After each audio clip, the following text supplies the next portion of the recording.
Assalamualaikum warahmatullahi wabarakatuh.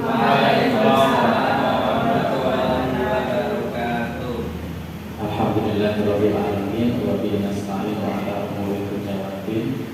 Wassalatu wassalamu ala asyrofil anbiya'i wal mursalin sayyidina wa maulana Muhammadin wa ala alihi wa sahbihi ajma'in. La haula wa la quwwata illa billahil aliyyil azim. Amma ba'd.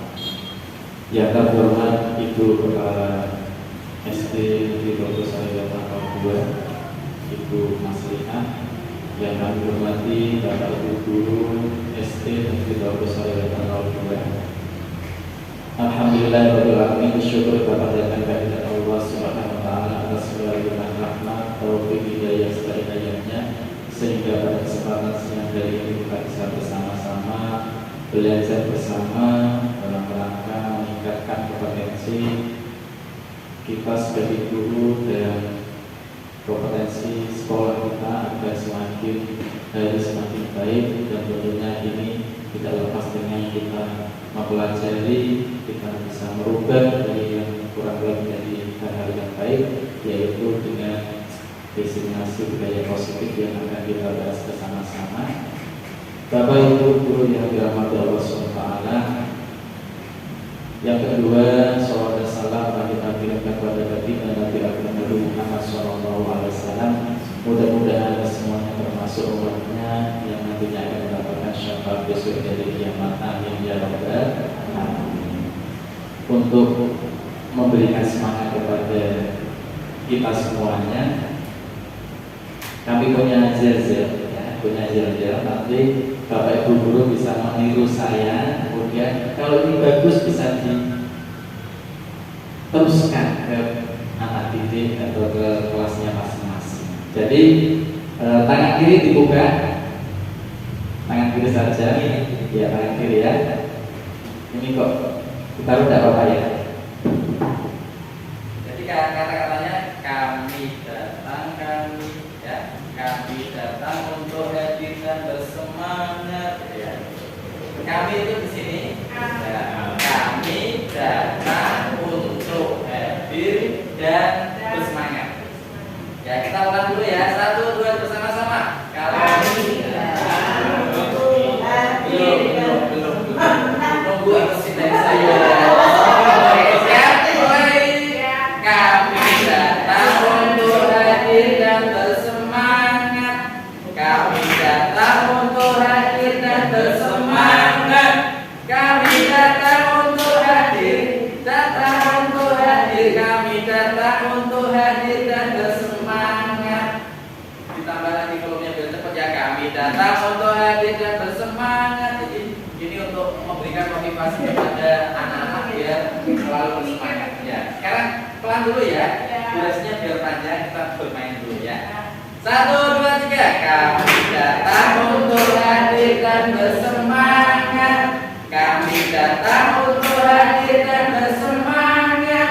Kami datang untuk hadir, kami datang untuk hadir dan bersemangat. Lebih cepat ya Mbak Miss ya. Kami datang untuk hadir dan bersemangat. Kami datang untuk hadir dan bersemangat. Kami datang untuk hadir, kami datang untuk hadir dan bersemangat. Itu Jel-jel ya satu dulu ya, nanti saya tambahkan lagi ya. Sekarang langsung saja kita ke pembahasan yang ini sangat bermanfaat untuk kita semua sebagai guru, yaitu tentang budaya positif. Apalagi ini sudah kita mulai masukkan ajaran baru, tentunya budaya positif ini harus kita berikan, harus kita buat di sekolah kita yang tercinta ini. Next. Konsep utama budaya positif. Yang pertama adalah perubahan paradigma belajar, kemudian yang kedua disiplin positif, yang ketiga kebutuhan dasar manusia, yang keempat motivasi perilaku manusia, yang kelima posisi faktor institusi, kemudian yang keenam keyakinan kelas, dan terakhir segitiga restitusi. Next. Bapak Ibu Guru yang berbahagia, pada pembelajaran yang pertama adalah pembelajaran dengan paradigma baru. Sudah kita ketahui bersama bahwa selama 2 tahun ini kita sudah diberikan materi tentang kurikulum yang baru, yaitu kurikulum merdeka. Kurikulum merdeka ini merupakan pembelajaran yang berorientasi pada penguatan kompetensi dan pengembangan karakter yang sesuai dengan dimensi profil pelajar Pancasila. Apa saja profil pelajar Pancasila? Di sebelahnya sudah kita perhatikan bersama itu. Sebagai seorang pelajar Indonesia, kita harus bisa memberikan 6 komponen yang ada di profil pelajar Pancasila. Yang pertama adalah beriman, bertakwa kepada Tuhan Yang Maha Esa dan berakhlak mulia. Kemudian berkebinekaan global, bergotong royong, kreatif, bernalar kritis, dan mandiri. Minta tolong, ada yang mau maju untuk menyanyikan profil pelajar Pancasila? Bu Rahma, silakan maju Bu Rahma. Oh, bersama-sama saja ya. 1, 2, 3. Pelajar Pancasila beriman dan bertakwa pada Tuhan Yang Esa dan berakhlak mulia, berkebinekaan global, gotong royong, mandiri, kreatif dan bernalar kritis. Sekali lagi, 1, 2, 3. Pelajar Pancasila beriman dan bertakwa pada Tuhan Yang Esa dan berakhlak mulia, berkebinekaan global, gotong royong, mandiri, kreatif dan bernalar kritis. 1, 2, 3. Ya, terima kasih. Ini merupakan tujuan dari pelajar Pancasila: beriman dan bertakwa Tuhan Yang Maha Esa, berakhlak mulia, berkebinekaan global, gotong royong, kreatif, bernalar kritis, dan mandiri. Next. Kemudian yang kedua adalah disiplin positif, Bapak Ibu. Apa itu disiplin positif? Disiplin positif ini menuju profil pelajar Pancasila diawali dengan membuat sebuah keyakinan kelas. Budaya positif ini meliputi 6 hal. Yang pertama adalah perubahan paradigma stimulus respon, konsep disiplin positif, keyakinan kelas, 5 kebutuhan dasar manusia, posisi kontrol, dan restitusi. Budaya positif merupakan suatu kebiasaan yang bernilai positif, yang di dalamnya terkandung nilai-nilai kebajikan yang diyakininya mampu menumbuhkan motivasi secara intrinsik dari warga sekolah maupun anggota masyarakat. Budaya positif perlu sekali dikenalkan, dibangun, dan diterapkan sejak dini kepada peserta didik kita. Next. Kemudian kita harus mengetahui kebutuhan dasar manusia. Ada 5 kebutuhan dasar manusia. Yang pertama adalah kebutuhan bertahan hidup atau survival. Kemudian yang kedua, kebutuhan cinta dan kasih sayang. Kebutuhan untuk bisa diterima ya. Kemudian yang ketiga adalah kebutuhan penguasaan atau pengakuan. Yang keempat, kebutuhan kebebasan, kebutuhan dan pilihan. Dan yang kelima adalah kebutuhan akan kesenangan. Next. Mari kita perhatikan video berikut ini.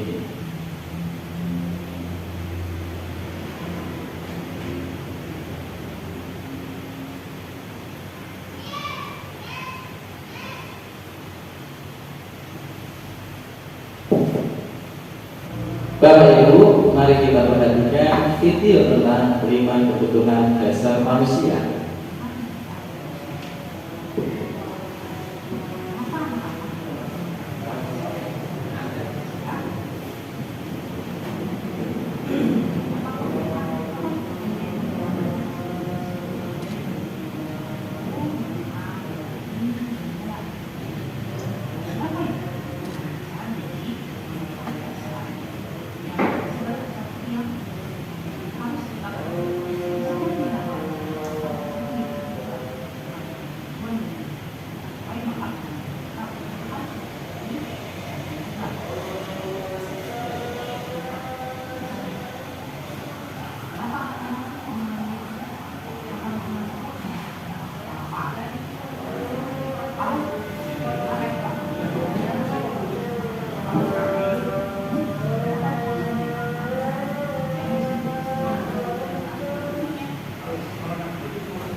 hidup kita itu karena memiliki tujuan. Kira-kira apa tujuannya? Kenapa dia terlambat, mengganggu temannya, dan buang sampah sembarangan? Nah, kebutuhan dasar apa yang tidak terpenuhi sehingga Bobo harus melakukan hal tersebut? Jadi kita tahu sekarang. Nah, jadi anak-anak, ada 5 kebutuhan dasar manusia. Yang pertama, ini survival, lingkaran tengah. Survival artinya kebutuhan untuk bertahan hidup. Kemudian, ada kebutuhan dasar akan rasa cinta kasih sayang, belonging. Kemudian ada kebutuhan dasar akan kekuasaan atau pengakuan, power. Kemudian ada juga kebutuhan dasar akan kesenangan, fun. Dan yang terakhir adalah kebutuhan dasar akan kebebasan, freedom. Ya.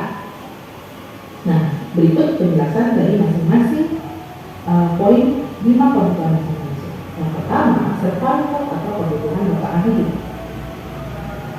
Setiap orang harus tahu apa kebutuhan untuk bertahan hidup. Pasti makan, minum, sehat, kemudian punya rumah, kemudian merasa aman. Kalau merasa aman, kita bisa berlanjut. Contoh, kalau misalnya di situasi atau di tempat misalnya ada perang, orang yang tidak merasa aman, maka kebutuhan untuk bertahan hidupnya akan tinggi. Mereka harus mencari bagaimana caranya untuk bertahan hidup. Nah, maka kebutuhan bertahan hidup itu sudah terpenuhi. Nah, contohnya di sini, jika Bobo tadi melakukan kesalahan terlambat ke sekolah asal karena dia harus membantu ibunya yang berjualan di pasar, maka kebutuhan dasar yang tidak terpenuhi dan harus dicari oleh Bobo adalah kebutuhan bertahan hidup. Kenapa? Karena dia membantu ibunya dulu berjualan di pasar supaya dapat uang, bisa beli makanan dan tidak parah. Jadi ada tindakan atau ada penyebab dibalik tindakan Bobo terlambat ke sekolah. Seperti itu. Nah, berikutnya yang kedua adalah kebutuhan akan kasih sayang atau belonging. Ini seperti apa? Rasa menyayangi dan disayangi, memberi dan menerima perhatian, perasaan diterima dalam lingkungan, baik di keluarga, sekolah, maupun masyarakat, dan rasa menjadi bagian dari kelompok. Jika Bobo melakukan kegiatan tadi, misalnya tindakannya tadi ya, tindakan terlambat, kemudian menjauhi teman, dan juga membuang sampah sembarangan, untuk diperhatikan oleh teman-teman di nasihati oleh gurunya dan lingkungan. Nah, tidak ada yang memperhatikan di rumah, maka kebutuhan dasar yang tidak terpenuhi di dalam diri Bobo adalah kebutuhan akan kasih sayang. Dia berharap jika dia melakukan tindakan tersebut terlambat, menjauhi temannya, dan juga membuang sampah sembarangan, guru akan memanggil orang tuanya. Jadi orang tuanya akan lebih memperhatikan Bobo.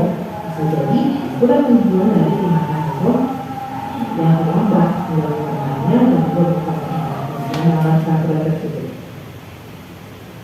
Nah, bagaimana jika misalnya jika Bobo sudah memiliki perhatian tersebut, maka kebutuhan akan dasarnya sudah terpenuhi. Lalu yang ketiga adalah kebutuhan akan kekuasaan atau pengakuan, power. Seperti apa contohnya? Yang pertama, merasa diakui prestasi dan kemampuannya, didengar dan merasa berharga, dihormati, dipercayai, dan dapat memberi pengaruh kepada orang lain.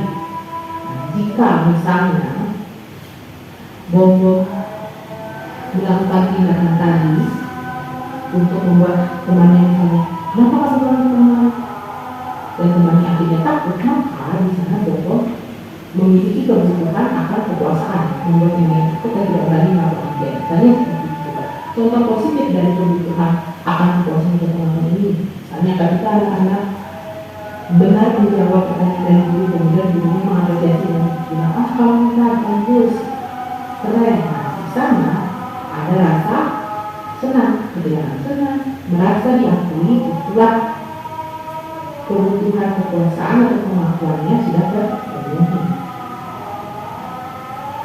Lalu di sini yang keempat adalah kebutuhan dasar akan kesenangan, fun. Nah, saja contohnya. Contohnya adalah kebutuhan dasar akan kesani bisa dalam bentuk bermain, kemudian bisa menjadi teman. Jadi senang anak melihat ketika temannya ekspresinya lucu, mungkin karena kalian diseni atau jahili seperti itu. Suka bercanda, suka lucu, kemudian menikmati apa yang dilakukan. Ketika anak-anak melakukan sesuatu karena diperintah, disuruh, dipaksa, maka di sana tidak akan ada kesenangan. Jadi anak-anak akan mencari kesenangan. Contoh, Bongbong anaknya jahil, suka sekali mengganggu temannya. Itu alasan kenapa dia mengganggu temannya, untuk melihat ekspresi temannya yang lucu ketika dijahili. Maka kebutuhan dasar yang ingin dipenuhi oleh Bongbong adalah kebutuhan akan kesenangan atau fun. English is my second language. As a vlogger, I do with social media a lot, which is actually fun for me. Yang terakhir adalah kebutuhan akan kebebasan atau freedom. Tidak ada manusia pun yang suka dikekang. Nah, semuanya ingin merdeka sebenarnya. Nah, seperti apa? Yang pertama, ingin mandiri, bisa menentukan sendiri, memiliki pilihan, tidak ditentukan oleh orang lain untuk ini itu. Kemudian tidak dikekang orang lain, dia diatur dan suka mencoba. Nah, contoh di sini, kebutuhan akan kebebasan. Jika misalnya Bongbong adalah anak yang tidak suka mengikuti aturan, dia tidak suka misalnya buang sampah pada tempatnya, dia sukanya buang sampah, ya udah gimana, suka-sukanya. Maka di sana yang ingin dipenuhi oleh Bongbong adalah kebutuhan akan kebebasan. Sayangnya tidak ada yang ini negatif. Contoh positif dari kebutuhan akan kebebasan misalnya mandiri. Ketika anak-anak misalnya diatur harus belajar jam 9 pagi, padahal anak pengennya belajar jam 11 siang, kenapa jam 9 pagi tidak mau? Karena saya masih ngantuk, jam 11 baru saya bisa belajar dengan fokus. Nah, ketika anak memiliki pilihan, bisa memilih untuk belajar jam 11, di sana anak-anak sudah bisa memenuhi kebutuhan anak-anak akan kebebasan. Seperti itu. Tidak dikekang, tidak diatur oleh orang lain. Nah, jadi itu tadi 5 kebutuhan dasar manusia. Mulai dari kebutuhan dasar akan bertahan hidup, survival, kemudian kebutuhan dasar akan rasa kasih sayang atau belonging, kemudian kebutuhan dasar untuk merasa diakui, pengakuan, power, kemudian juga kebutuhan dasar akan kesenangan, fun, dan yang terakhir tadi kebutuhan dasar akan kebebasan, tidak. Nah, lalu bagaimana ketika anak belajar? Apakah harus ada aspek atau poin dari 5 kebutuhan dasar pertama ini? Tentu. Lalu, secara pribadi, anak-anak masing-masing, menurut anak-anak, diri anak-anak, ya, apa kebutuhan dasar yang belum terpenuhi saat anak belajar dan yang sudah terpenuhi saat belajar? Mungkin ada yang akan ada perbedaan kebutuhan dasar yang anak-anak belum maupun sudah penuhi saat belajar. Jadi mungkin Ayu misalnya, yang belum penuhi adalah rasa kesenangan. Kenapa? Karena badannya bosan. Sedangkan sudah terpenuhi apa? Pengakuan. Jadi setiap dia bisa menjawab, bisa apresiasi dari dan teman-temannya. Sedangkan misalnya Putra, kebutuhan dasarnya lain, ternyata yang belum terpenuhi malah sebaliknya, pengakuan. Kenapa? Karena ketika dia bisa menjawab, gurunya tidak memberikan apresiasi apapun, tidak bilang jawab bagus pintar. Kemudian sedangkan sudah terpenuhi adalah misalnya adalah rasa kesenangan yang kenapa? Karena pembelajarannya menyenangkan sih, cuma gurunya kurang apresiasi gitu. Jadi setiap anak akan memiliki perbedaan kebutuhan dasar yang belum maupun sudah dipenuhi ketika mereka belajar. Nah, untuk mengetahui agar tahu apa kebutuhan dasar anak yang sudah dipenuhi ketika pembelajaran, anak-anak nanti akan mengisi lingkungan sesuai dengan apa yang sudah diselesaikan tadi dan apa yang anak-anak rasakan, apa yang sudah saya rasakan sama belajar, apa yang belum ya. Oke, nah jadi demikian video ini tentang kebutuhan dasar manusia. Sampai berjumpa di video berikutnya.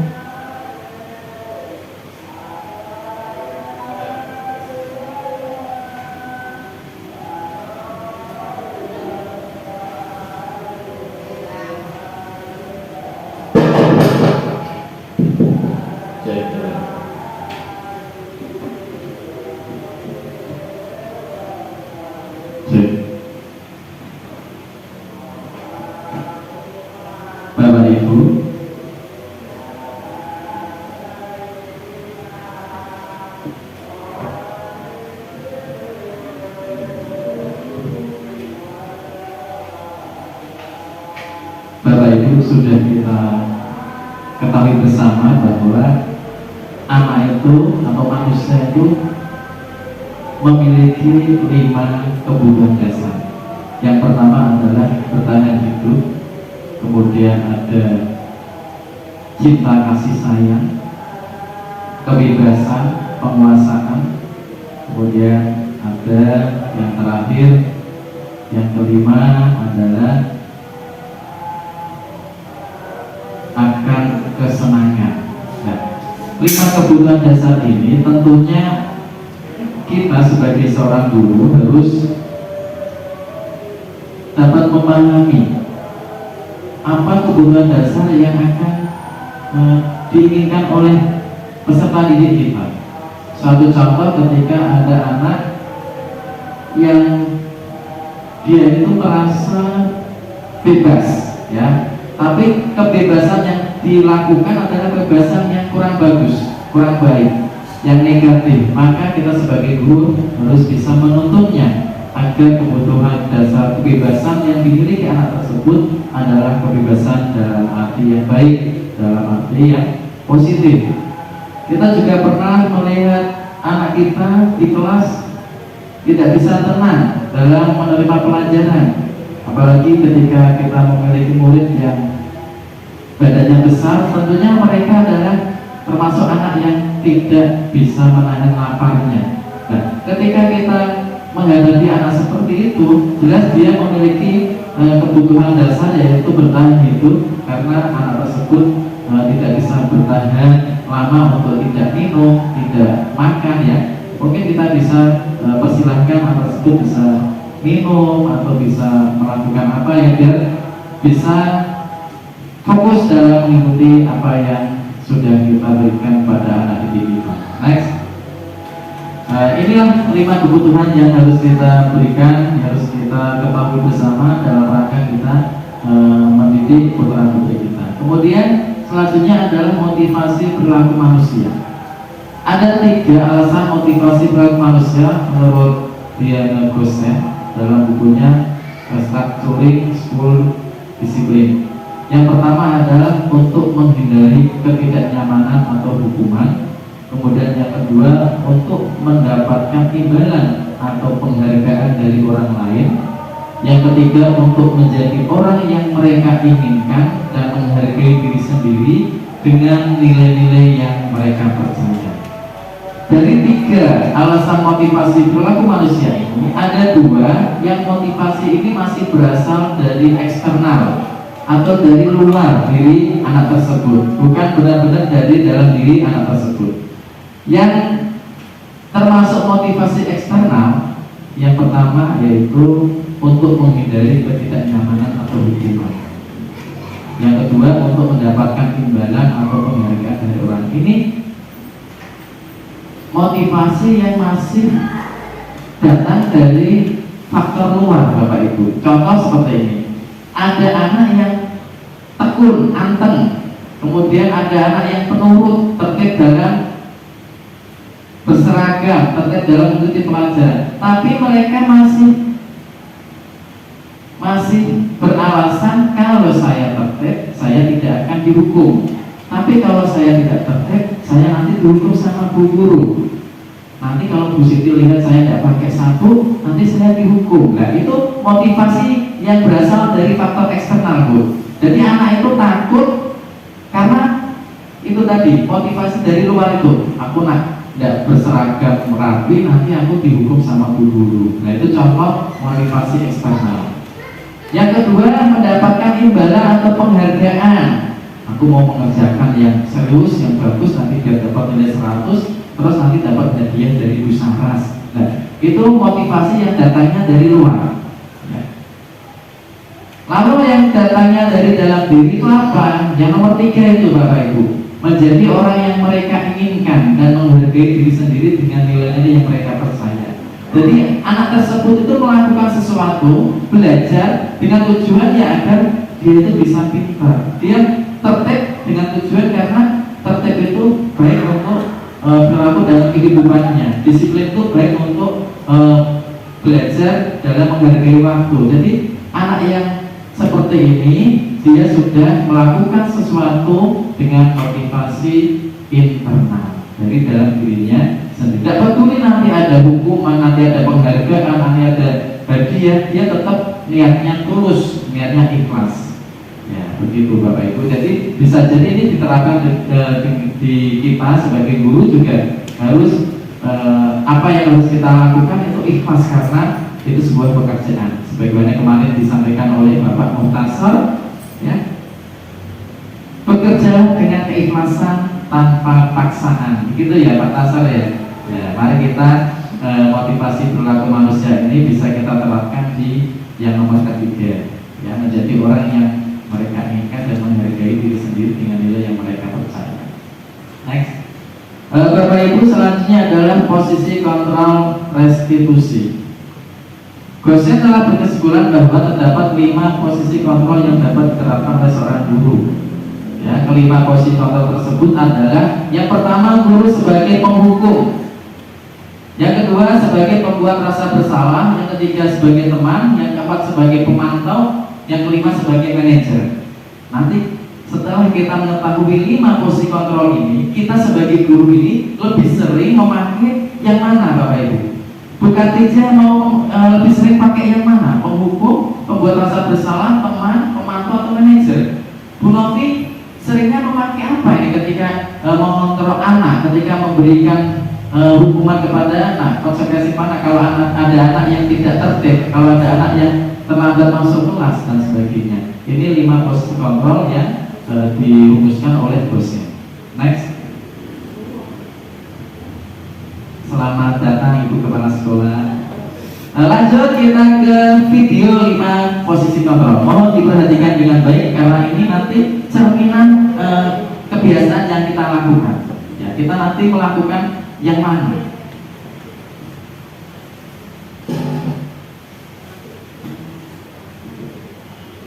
Belanja di Shopee Live. Mau diskon 50%. Paling murah di Shopee. Nonton dan belanja di semua list di Shopee Live. Dapatkan.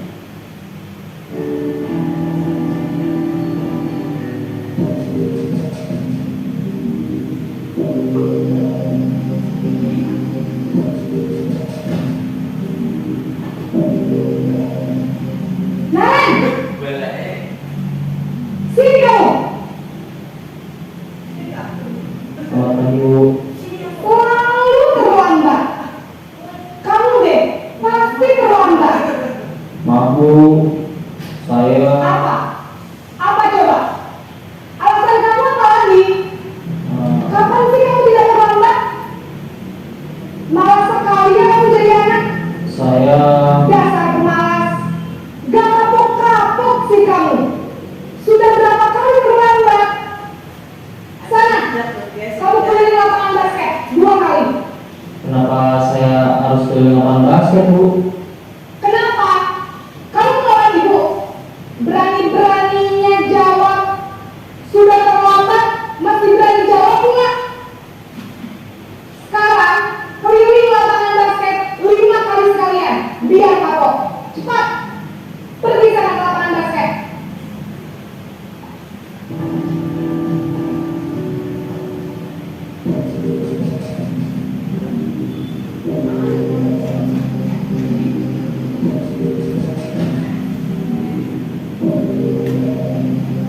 Naren!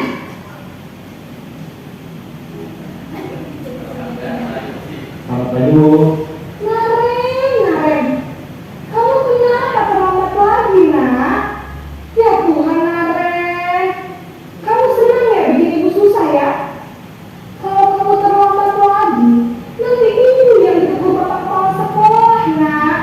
Disangka ibu tidak bisa membina kamu. Duh, gimana ini? Gusti Naren, kamu suka ya kalau ibu tegur bapak kepala sekolah? Terus, sekarang ibu harus tulis apa ini di buku absen? Terus apa? Aku maaf sekali. Ya sudah, lain kali jangan bikin ibu susah lagi ya nak ya. Ibu tidak apa-apa Bisa jantungan kalau ibu sebelum bapak kelas sekolah. Sekarang cepat kelas. Maaf ya Bu, maaf sekali. Posisi pihak rasa bersalah berbicara dengan nada tenang.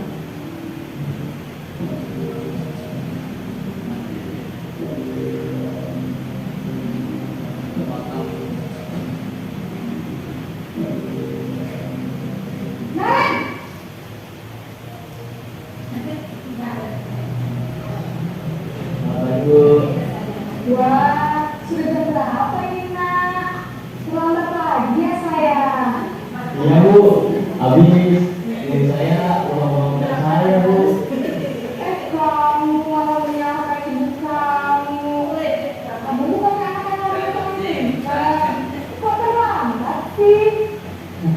Iya Bu, saya memang selamat bangun tadi. Jadi biarpun saya lari kencang, tetap kencing ya Bu. Ya sudah sekarang nanti lain kali larinya lebih kenceng lagi ya. Biar gak terlambat lagi. Bikin senang ibu, beri ibu. Bisa kan? Bisa Bu. Ya sudah sekarang masuk kelas. Ibu beresin urusan absen kamu. Kamu ini ada-ada saja.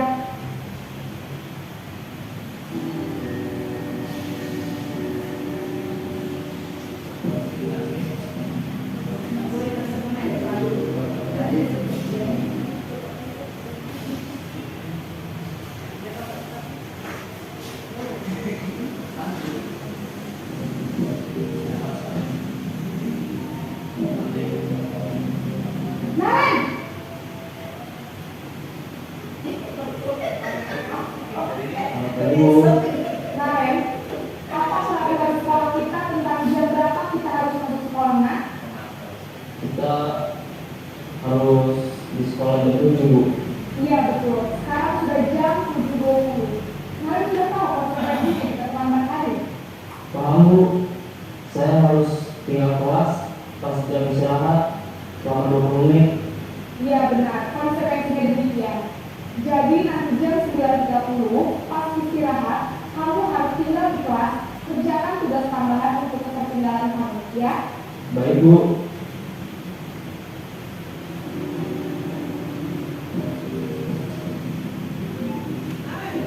Naren!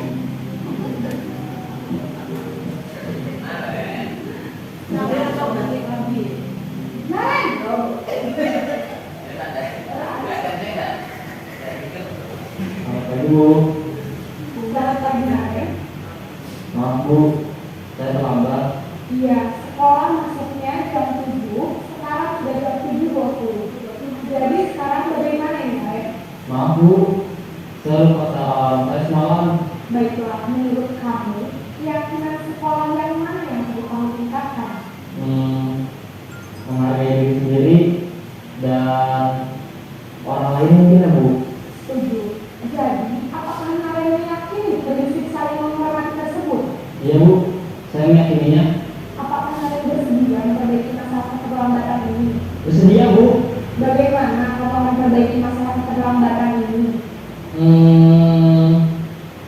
Saya akan coba untuk tidak lupa menyetel alarm saya Bu.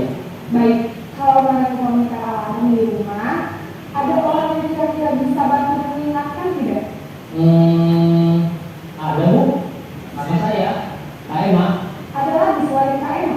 Selain Kak Emma, ada ibu saya. Baik, jadi yang mengingatkan Naren adalah Kak Emma dan ibu saya. Kira-kira akan mulai alarm kapan, Naren? Setelah pulang sekolah, akan segera saya lakukan. Baik, jadi Naren akan setel alarm untuk bangun besok pagi dan akan diingatkan oleh kakak dan ibu dan Naren ya. Ada lagi yang mungkin perlu dilakukan, Naren? Agar tidak terlambat bangun lagi. Tidak ada Bu. Baik, Naren. Terima kasih untuk kerjasama kamu. Sekarang kamu perlu kembali ke kelas untuk belajar. Baik Bu, terima kasih.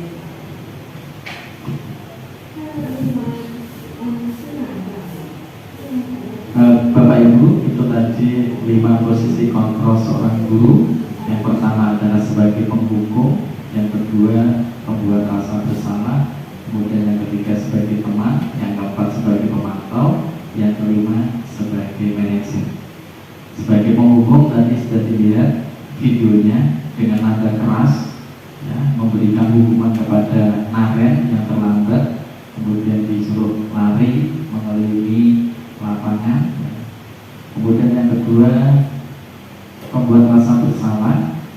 lainnya lebih lebih sopan, lebih halus, lebih tenang, tidak seperti yang pertama.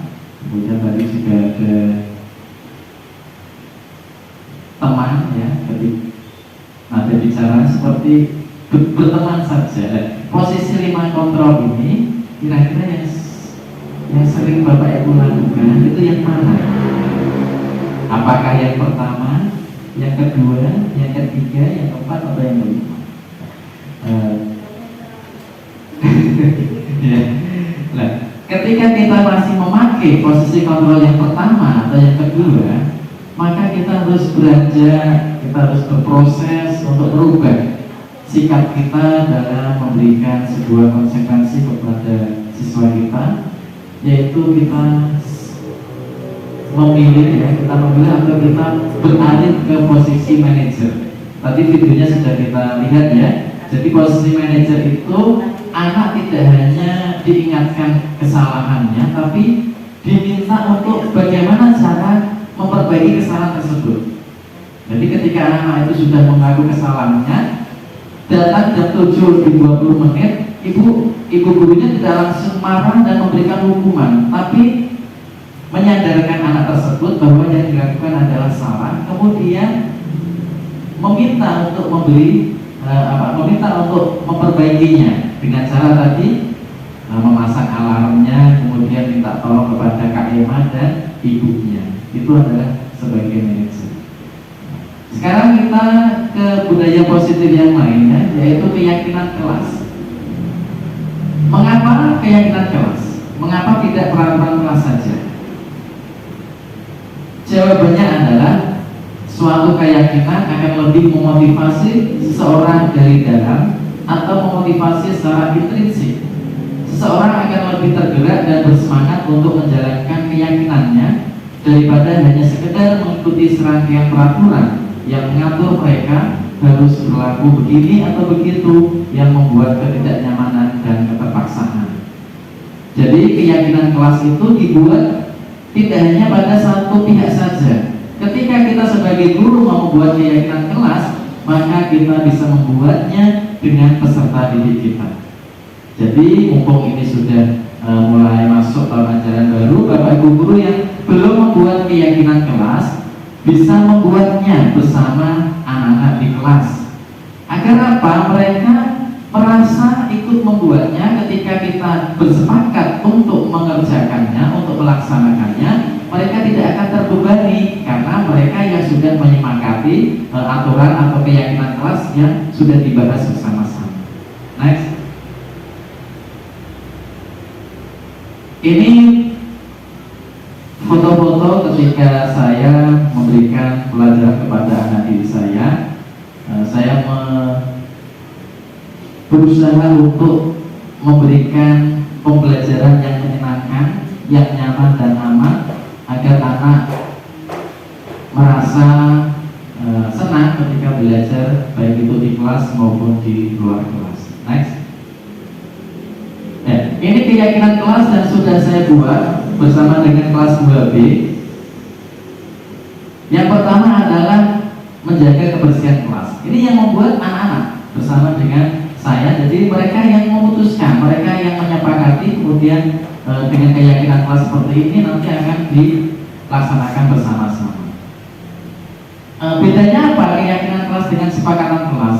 Sebenarnya tidak ada bedanya, hanya penerapan kata saja. Keyakinan maupun kesepakatan sama saja. Yang jelas itu dibuat tidak guru yang membuat, tapi guru bersama dengan anak-anak membuat bersama-sama. Nanti disepakati bersama dan dilaksanakan bersama.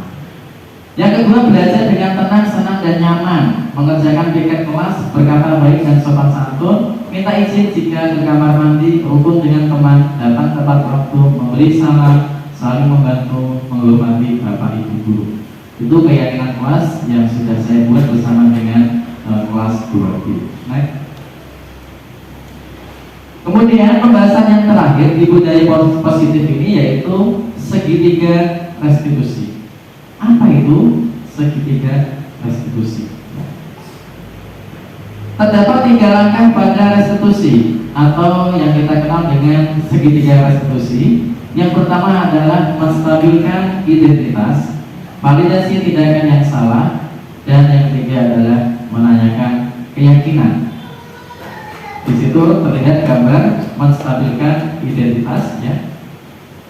Yang paling bawah itu yang pertama yang akan kita lakukan. Kemudian validasi tindakan yang salah, dan yang terakhir adalah kita menanyakan keyakinan. Itu ada beberapa pertanyaan yang bisa kita sampaikan, kita berikan kepada anak didik kita yang melakukan kesalahan. Kamu ingin menjadi orang yang seperti apa? Keyakinan kelas apa yang telah kita sepakati? Kamu tentu punya alasan mengapa melakukan itu. Adakah cara yang lebih efektif untuk mendapatkan apa yang kamu butuhkan? Ini beberapa contoh pertanyaan yang bisa kita sampaikan kepada peserta didik yang melakukan sebuah kesalahan. Next. Untuk kasus 1, ya, kemarin saya sudah membuat aksi nyata untuk contoh menyelesaikan suatu masalah. Pada kasus yang pertama, yaitu ada anak yang marah karena temannya menyontek pekerjaannya. Amel siswa kelas 5 tidak terima pekerjaannya dicontek oleh teman sebangkunya. Amel meluapkan marahnya dengan memukul meja karena masih saja mencontek. Next. Itu ada videonya ya, itu ya.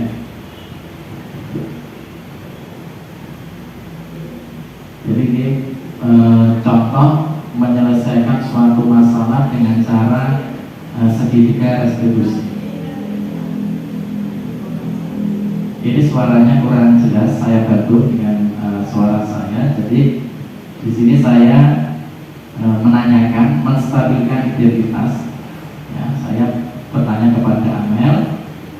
Tadi saya dapat laporan, Pak Guru dapat laporan dari ketua kelas, katanya Amel memukul meja. Ya.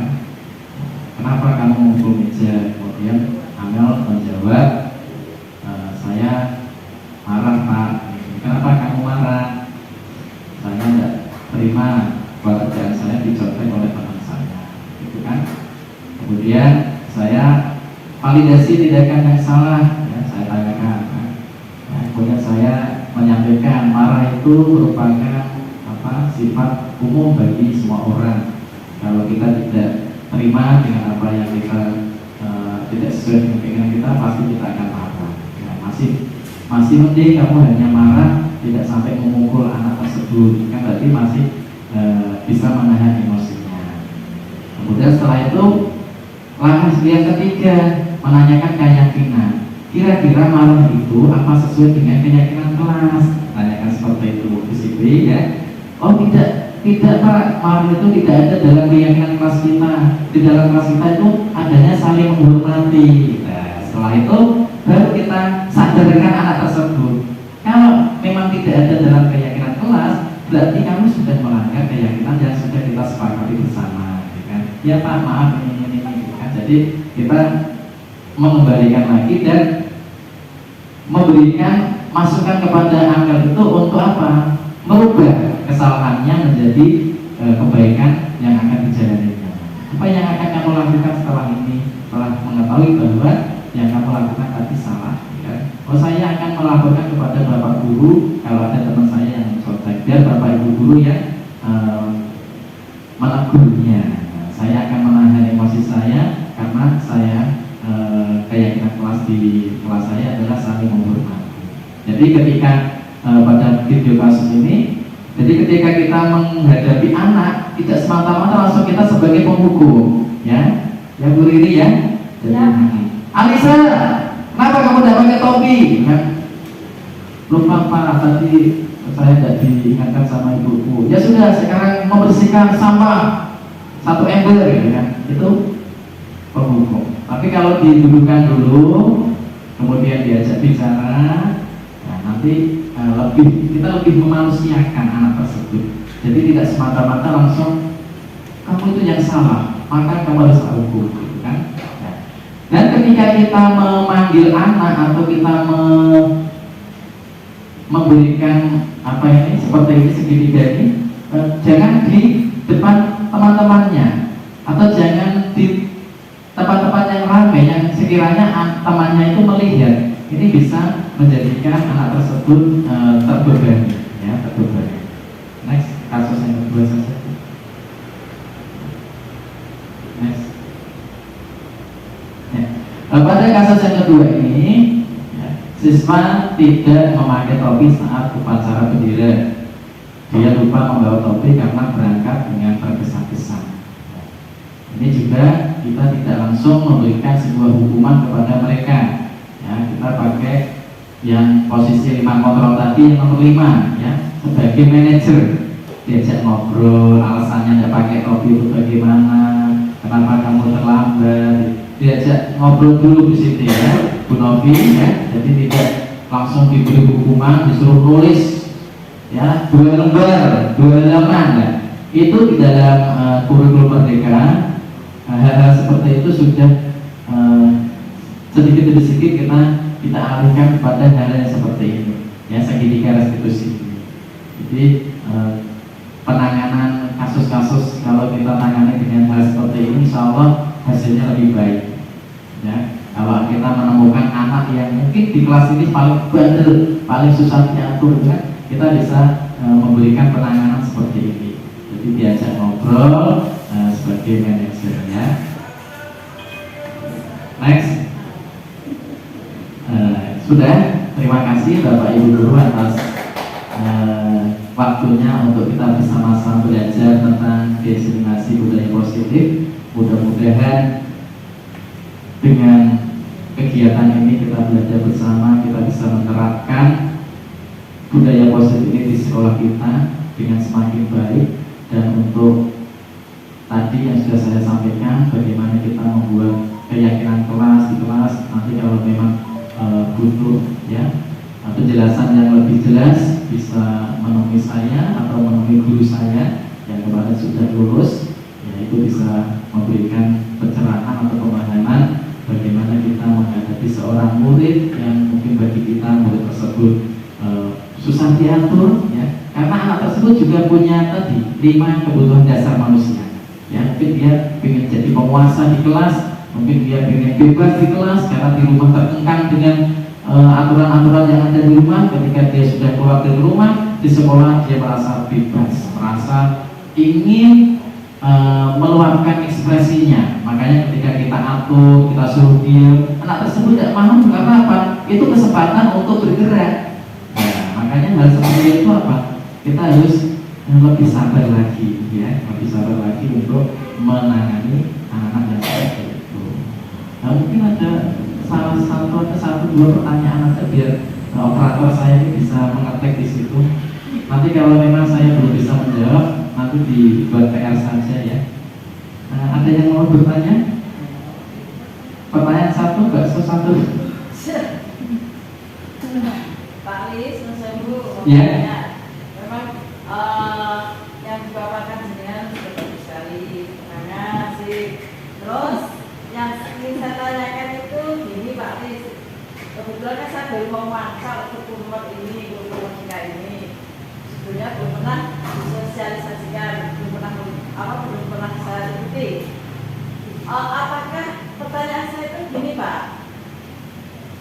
Yang Bapak Tanda itu apakah termasuk program atau ini ya, kelas diferensiasi itu atau bagaimana, atau diferensiasi sebenarnya sendiri juga saya belum paham karena belum pernah baca tapi belum pernah disosialisasikan, jadi agak gimana ya, terus tapi penerapannya ke kelas terus kedepannya berikut itu aja. Terus yang kedua Pak, untuk penerapan disiplin terutama untuk seragam itu kan kontradiksi dengan regulasi yang ada. Misalnya jangan memaksa anak untuk membeli seragam ataupun bagaimana, intinya tidak memaksakan penerapan. Ini regulasi dari pemerintah, ya. Nah itu bagaimana kita tuh ini mengkombin apa istilahnya ya? Masyarakat menyikapi, padahal regulasi seperti itu, padahal kita juga ini menerapkan. Jangan cepet-cepet ya, kasihan operator saya nih. Bisa ditarik. Oke. Bisa bisa ditarik kameranya, nggak salah beda. Intinya menghadapi regulasi ini menyikapi bagaimana kalau kita itu akan menerapkan disiplin, terutama tuan-tuan seragam itu tadi. Matur nuwun. Terima kasih Ibu Riri, calon kepala sekolah. Yang pertama adalah pembelajaran berdiferensiasi ya. Dalam formal jelas itu ada ya. Dan kita memang harus mengetahui, memahami apa itu pembelajaran berdiferensiasi ya. Di kelas itu pasti kompetensi anak, kemampuan anak itu berbeda. Apalagi kita punya siswa 28 ya, 28 anak itu berbeda-beda. Maka kita juga harus menerapkan pembelajaran berdiferensiasi itu. Tidak bisa kita memberikan materi satu kemudian ketika kita berikan anak tersebut langsung memahaminya ya. Kalau memahaminya, kalau kita menemukan anak-anak yang super, jelas kita harus memisah. Dalam arti memberikan materi harus kita bedakan dengan anak yang umum. Itu seperti itu. Secara singkatnya seperti itu. Ketika kita memberikan kelompok pelajaran kepada anak, kita harus tahu kondisi. Maka yang diperlukan dalam pembelajaran berdiferensiasi yang pertama adalah kita melakukan asesmen diagnostik di awal pembelajaran ini. Setidaknya ketika kita sudah melakukan itu, Bu, kita akan mengetahui, oh anak ini seperti ini, anaknya seperti ini, seperti ini. Jadi kita bisa merancang apa yang harus saya lakukan untuk menghadapi anak ini.